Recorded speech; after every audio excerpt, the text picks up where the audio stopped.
తెనుగోళ్ళు ఇచ్చిన శిల్పక పండ్లు తేనె మామిడి పండ్లు తీయంగా తిందామె తీరొక పండ్లు చిలక నేరేడు పండ్లు కాబోళ్ళు ఇచ్చిన మక్క కంకులు అవి పాల కంకులు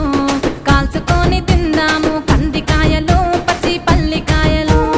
గుజారి గుజారి మామిళ్ళ కిందో నల్ల మామిళ్ళ కింద కుసుమరోళ్ళేసిన కుందన బొమ్మ అది కుందన బొమ్మ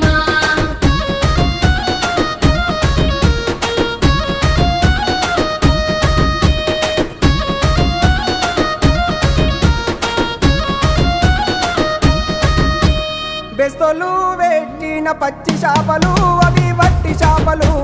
కమ్మంగా తిందాము రాయ